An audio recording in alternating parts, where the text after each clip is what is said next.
পরের সিনে অনুষা তার রেস্টুরেন্টের একটি কর্মীকে বোঝাচ্ছিল কিভাবে কাজ করতে হবে। ঠিক সেই সময় ডেভিড সেখানে উপস্থিত হয় এবং অনুষার কাছে ক্ষমা চায়। এরপর তারা দুজন সেখান থেকে ঘুরতে বের হয়ে যায়। ডেভিড অনুষার কাছে ক্ষমা চেয়ে বলে, লিন্ডার ব্যাপারে তোমাকে জানানো আমার আগেই উচিত ছিল। অ্যাকচুয়ালি লিন্ডা আমার গার্লফ্রেন্ড ছিল। 3 বছর আগে সে আমার সাথে ব্রেকআপ করে চলে গিয়েছে, কিন্তু আমি তাকে এখনও ভুলতে পারিনি। সে আমার কল্পনায় চলে আসে। পরের সিনে দেখা যায় সুজনের অ্যাসিস্ট্যান্ট বাও টিভিতে বিজ্ঞাপন দেখে এমন একজনের কথা জানতে পারে যে কিনা সুজনের মুখের স্বাদ ফিরিয়ে আনতে পারে। ঠিক পরের দিন অনুষা সুজনকে নিয়ে সে লোকটির কাছে আসে।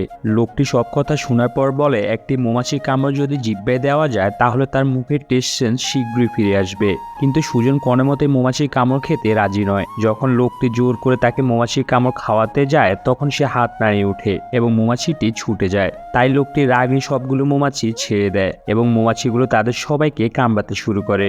মৌমাছি যেন অনুষাকে না কামড়াতে পারে সেজন্য সুজন তার কোটটি খুলে তা দিয়ে অনুষাকে ঢেকে রাখে। এরপর তারা যখন বাহিরে আসে তখন সেখানে ডেভিড চলে আসে। সে অনুষার এই অবস্থা দেখে সুজনকে একটি ঘুষি মেরে অনুষাকে নিয়ে সেখান থেকে চলে যায়। এরপর দেখতে পাই সুজন যে কোম্পানিতে চাকরি করে সেই কোম্পানির মালিক অফিসে চলে আসে। সে কোনোভাবে জানতে পারে সুজনের মুখের টেস্ট সেন্স চলে গিয়েছিল, তাই সে সুজনকে কোম্পানি থেকে বের করে দেয়। এরপর দেখতে পাই সুজন বাসায় এসে যখন নুডলস খাচ্ছিল তখন তার কলিং বেল বেজে ওঠে। সে দরজা খুলে অনুষাকে দেখতে পায়। তখন সুজন অনুষাকে বলে, তুমি 3 মিনিট অপেক্ষা করো। এই বলে সে অনুষাকে বাহিরে রেখে দরজাটা বন্ধ করে দেয়, কারণ ঘরের ভিতর সবকিছু এলোমেলো হয়ে রয়েছে। তখন সে তাড়াহুড়ো করে অগোছালো ঘরকে পরিষ্কার করে ফেলে, যেন অনুষা বুঝতে পারে সে পারফেক্ট। অনুষার সুজনের বাড়ি আসার কারণ হলো সে মোবাইলে দেখতে পেয়েছিল সুজনকে কোম্পানি থেকে বের করে দেওয়া হয়েছে।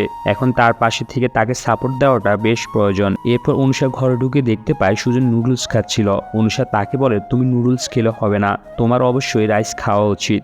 এই বলে সে সুজনের জন্য রাইস নিয়ে আসে। সুজন রাইস খেয়ে বলে, আমি এটি টেস্ট করতে পারছি। অনুষা খুশিতে তার মুখে হাত দেয়, কিন্তু ব্যথার কারণে সে চিৎকার করে ওঠে। তখন দেখতে পাই অনুষা তার মুখে মেডিসিন লাগিয়ে দেয় এবং তার গোছানো ঘরের প্রশংসা করে। ঠিক তখনই আলমারি থেকে অগোছালো জিনিসগুলো পড়তে থাকে এবং সুজন অনুষার কাছে লজ্জিত হয়। পরের দিন সকালে দেখতে পাই সুজন তার রুমটি গুছিয়ে রাখছে। সে এখন সত্যি পারফেক্ট হতে চায়। অনুষার কারণে সে তার জীবনে পরিবর্তন চাইছিল। এদিকে অনুষা তার বেস্ট ফ্রেন্ড ইয়োকে বলছিল সুজনের মুখের টেস্ট ফিরে এসেছে। ইয়ো বলে, আমি জানি কেন সেটি হয়েছে। অনুষা জিজ্ঞেস করে কেন। ইয়ো বলে, ভালোবাসা হলো মিষ্টি, সেজন্যে। অর্থাৎ ইয়ো সুজন এবং অনুষার মধ্যে হতে যাওয়া প্রেমের সম্পর্কের কথা বুঝাচ্ছিল।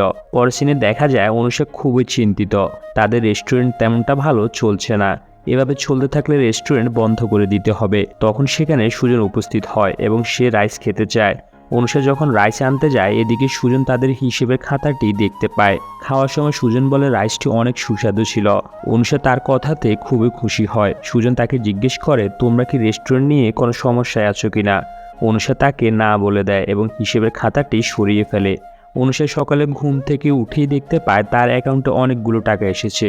সে খুশি হয়ে যায়, কিন্তু যখন জানতে পারে টাকাগুলো সুজন পাঠিয়েছিল তখন সে সুজনকে মেসেজ দিয়ে বলে, আমি তোমার টাকাগুলো নিতে পারবো না, আমি তোমার টাকাগুলো শীঘ্রই তোমাকে ফেরত দেব। সুজন রিপ্লাই দেয়, আমি তোমাকে টাকাগুলো এমনি দিচ্ছি না, যেহেতু আমার চাকরি নেই তাই তোমার রেস্টুরেন্টে আমি চাকরি করব।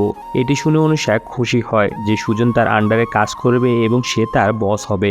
পরের দিন সকালে অনুষা রেস্টুরেন্টে এসে কস্টিউম পরা কয়েকটি মেয়ে ওয়েটারকে দেখতে পায়। সে জানতে চায় এগুলো কি। সুজন তাকে বলে, ইয়ং কাস্টমারদেরকে অ্যাট্রাক্ট করতে এই আইডিয়া প্রয়োগ করেছি, কিন্তু অনুষা তাতে রাজি নয়। সুজন তাকে বলে, এই আইডিয়াটি অন্তত আজকের জন্য দেখো। এরপর সুজন একটি কস্টিউম এনে অনুষাকে জোর করে পরিয়ে দেয়। রাতের বেলা দেখতে পাই অনুষা অনেক খুশি ছিল, কারণ অন্যান্য দিনের চেয়ে আজকে দ্বিগুণ লাভ হয়েছে। পরের দিন সুজন রেস্টুরেন্টে এসে দেখতে পায় তার রাখা একটি ওয়েটারও নেই। অনুষা তাদেরকে বের করে দিয়ে কয়েকজন সিক্স প্যাকওয়ালা ওয়েটার রাখে। সুজন তাদের সামনে আনইজি ফিল করছিল, কারণ সে ওয়েটারদের মতো বডি বিল্ডার নয়। আর এগুলো দেখে অনুষা মুচকি হাসতে থাকে, কারণ অনুষা মূলত মজা নিচ্ছিল। রাতের বেলা দেখতে পাই ডেভিড সেই রেস্টুরেন্টে চলে আসে এবং অনুষাকে ডেটে যাওয়ার জন্য বলে। তখন সুজন অনুষাকে নিষেধ করে, কিন্তু অনুষা বলে, এটি আমার নিজস্ব ব্যাপার। সুজন তখন চুপ হয়ে যায় আর কিছুই বলে না। সুজন অনুষাকে ভালোবেসে ফেলেছিল, আর কেউ চাইবে না তার ভালোবাসার মানুষটি অন্য কারোর সাথে সময় কাটাক। এরপর ডেভিড ও অনুষা সেখান থেকে চলে যায়। সুজন কল্পনা করে সে ডেভিডকে মেরে অজ্ঞান করে ফেলেছে। পরের দিন সুজন এবং অনুষাকে সমুদ্র পাড়ে একটি বেঞ্চে দেখানো হয়। অনুষা মন খারাপ করে শুয়েছিল। সুজন যখন তাকে একটি কোল্ড ড্রিঙ্কস দেয় তখন সেই কোল্ড ড্রিঙ্কসটি এক নিঃশ্বাসে খেয়ে ফেলে। গতকাল রাতে তার সময়টি ডেভিডের সাথে বাজেভাবে কেটেছিল, মূলত সেজন্য অনুষা আপসেট। হঠাৎ অনুষার মা তাকে কল দেয়। সে যখন তার মায়ের সাথে কথা বলছিল তখন তার মা বুঝতে পারে তার মন ভালো নেই। তিনি তাকে জিজ্ঞেস করে, তোমার বয়ফ্রেন্ড ডেভিডের সাথে তোমার কোনো সমস্যা হয়েছে কিনা? অনুষা জানায় কিছুই হয়নি এবং সে ভালো আছে। তার মা যখন ডেভিডের সাথে কথা বলতে চায় তখন সুজন তার থেকে মোবাইলটি নিয়ে ডেভিড পরিচয়ে কথা বলে এবং তার মাকে বুঝিয়ে বলে, আমরা দুজন ভালো আছি, আমি আপনার সাথে পরে দেখা করব। এরপর অনুষা যখন কান্না করছিল সুজন তাকে জড়িয়ে ধরে সান্ত্বনা দেয় এবং বুঝিয়ে দেয়, তোমার বিপদে আমি সবসময় তোমার পাশে আছি। সুজন সেখানে অনুষাকে প্রপোজ করে। সে বলে, আমি জানি তুমিও আমাকে পছন্দ করো, কিন্তু অনুষা তাকে না বলে দেয় এবং জানায় সে ডেভিডকে পছন্দ করে। এদিকে দেখতে পাই ডেভিড সবসময় লিন্ডার কথা কল্পনা করছিল। লিন্ডাকে সে সত্যি মন থেকে ভালোবাসতো, তাই লিন্ডার কথা সে ভুলতে পারছিল না।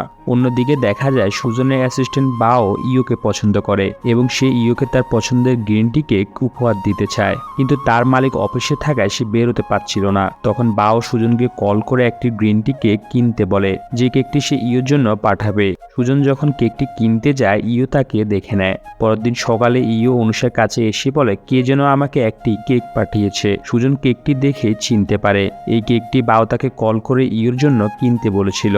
সুজন বলে, আমি জানি এই কেকটি তোমাকে কে পাঠিয়েছে। সুজন বলতে চাইলে ইয়ো তাকে বাধা দেয়। ইয়ো ভেবেছিল সুজন তার জন্য কেকটি কিনেছিল এবং সে তাকে ইমপ্রেস করতে চায়। এরপর সুজন সেখান থেকে চলে গেলে ইয়ো অনুষাকে বলে, সুজন হয়তো আমাকে ভালোবাসে কিন্তু বলছে না।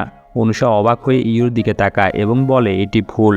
পরের সিনে ইয়ো এবং সুজনকে দেখতে পাই তারা ড্রিঙ্ক করছে আর আস্তে আস্তে সুজনের মুখের টেস্ট সেন্স ফিরে আসছিল।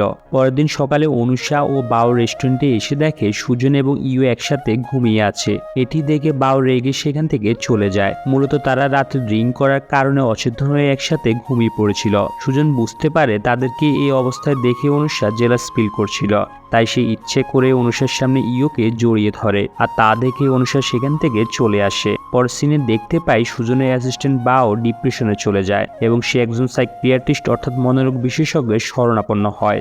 অন্যদিকে অনুষা সুজনকে নিয়ে চিন্তা করতে থাকে সে কি করবে। তার গণকের কথাটি মনে হয়। গণক তাকে বলেছিল তার জীবনে ইমপারফেক্ট কেউ আসবে, তাই সে বুঝতে পারছিল না তার কি করা উচিত। এরপর সে আবার ওই গণকের কাছে চলে আসে। অনুষা একটি কার্ড চুজ করে নেয়। এই কার্ডের অর্থ হলো, তোমার মন যেরকম চায় তুমি তাই করো। অনুষা রেস্টুরেন্টে গিয়েও শান্তি পাচ্ছিল না, কারণ সুজন তাকে জেলাস ফিল করানোর জন্য তার সামনে সবসময় ইয়োকে নিয়ে রোমাঞ্চের অভিনয় করে। অনুষা সুজনকে ভালোবাসে কিন্তু বলতে পারছিল না, আর তাই সুজনের সাথে ইয়োকে দেখলে সে সহ্য করতে পারে না। এরপর রাতের বেলায় দেখতে পাই অনুষা সুজনের বাসায় চলে আসে এবং তাকে জিজ্ঞেস করে, তুমি কি সত্যিই ইয়োকে ভালোবাসো? সুজন মনে মনে খুশি হচ্ছিল এই ভেবে যে অনুষা তাকে ভালোবাসে এবং তাই সে জেলাস ফিল করছে। অনুষা যখন সেখান থেকে চলে যাচ্ছিল তখন সুজন তাকে জড়িয়ে ধরে জানতে চায় সে তাকে ভালোবাসে কিনা। অনুষা বলে, আমি জানি না, কিন্তু তোমাকে যখন ইয়োর সাথে দেখি তখন আমি আপসেট হয়ে যাই, তখন মনে হয় আমি তোমাকে ভালোবাসি। সুজন বলে, এটিই হচ্ছে সত্য যে আমরা একজন একজনকে ভালোবাসি। তখন অনুষা বলে, আমি ডেভিডকে ধোকা দিতে পারবো না কারণ সে আমার বয়ফ্রেন্ড এবং ইয়োকে ঠকাতে পারবো না কারণ সে আমার বেস্ট ফ্রেন্ড। এই বলে সেখান থেকে সে চলে যায়। এরপর অনুষা সমুদ্র পাড়ে গিয়ে সুজনের সাথে কাটানো মুহূর্তগুলো কল্পনা করে কান্না করছিল। মূলত সে কী করবে তাই বুঝতে পারছিল না। তার মনে হচ্ছিল সুজনকে ছাড়া সে থাকতে পারবে না। এদিকে সুজনও বসে বসে অনুষার কথা কল্পনা করে কাঁদছিল। অ্যাকচুয়ালি সত্যিকার ভালোবাসা এমনই হয় যে কেউ কাউকে কি জন্য পছন্দ করে এবং কি জন্য সারা জীবন একসাথে থাকতে চায় তার কোনো ব্যাখ্যা থাকে না। একটি ছেলের কাছে তার ভালোবাসার মানুষটি তার সবকিছু এবং সে তাকে সবসময় ভালোবাসার চাদরে আগলে রাখতে চায়। বিশেষ করে এই মেসেজটি অনুষা তোমার জন্যে। পরের সিনে দেখতে পাই সুজন যখন ড্রিঙ্কস করছিল সেখানে ইয়ো চলে আসে। সুজন তাকে সত্যি কথাটা বলে দেয় যে আমি অনুষাকে ভালোবাসি, তোমাকে না। তখন ইয়োর আগে সেখান থেকে চলে যাচ্ছিল। বাও তার পিছন পিছন গিয়ে তাকে সান্ত্বনা দেয় এবং বলে, আমি তোমাকে ভালোবাসি। তখন ইয়ো তার ভালোবাসা অ্যাকসেপ্ট করে নেয়। অন্যদিকে ডেভিড ও অনুষা একটি রেস্টুরেন্টে ডিনার করছিল। সেই সময় ডেভিড অনুষাকে বিয়ের জন্য প্রপোজ করে। এরপর কয়েক মাস পরে সিন দেখানো হয়। বর্তমানে সুজন একজন পারফেক্ট মানুষ এবং সে সময় মতো অফিসে যাওয়ার জন্য রেডি হচ্ছিল। তার মুখের টেস্ট সেন্স ফিরে আসাতে সে আবার আগের কোম্পানিতে চাকরি নিয়েছে। এদিকে দেখতে পাই ইয়ো এবং বাও বিয়ে করে নেয় এবং তারা দুজন মিলে রেস্টুরেন্টটি পরিচালনা করে। অন্যদিকে ডেভিড ব্যবসার কাজে এসে লিন্ডাকে খুঁজে পায়। লিন্ডা চায় সবকিছু আগের মতো ঠিক করতে এবং তখন তারা দুজনও বিয়ে করে নেয়। এরপর একদিন শপিং মলে সুজন এবং অনুষার দেখা হয়ে যায়। তারা অনেকক্ষণ কথা বলার পর সুজন বলে, আমি শুনেছি ডেভিড তোমাকে বিয়ের জন্য প্রপোজ করেছিল। তখন অনুষা তার হাতটি দেখিয়ে জানায়, আমি এখনো সিঙ্গেল। আমি ওই দিন ডেভিডকে রিজেক্ট করেছিলাম। তখন এটি শুনে সুজন অনেক খুশি হয়। অনুষা সুজনের কাছে জানতে চায় তার মুখের টেস্ট সেন্স ফিরে এসেছে কিনা। সুজন জানায়, আমার টেস্ট সেন্স অনেক আগে ফিরে এসেছে। যখন আমি টেস্ট করতে পেরেছিলাম ভালোবাসার স্বাদ টক হয়। তখন অনুষা তার মুখের দিকে চেয়ে বুঝতে পারে তার জন্য সুজন অনেক কষ্ট পেয়েছিল। ঠিক এরপরে আসে সে মধুর সময়টি, যখন বাকি জীবন একসাথে চলার জন্য একজন একজনের হাত ধরে নেয়। আর এখানে মুভিটির হ্যাপি এন্ডিং হয়।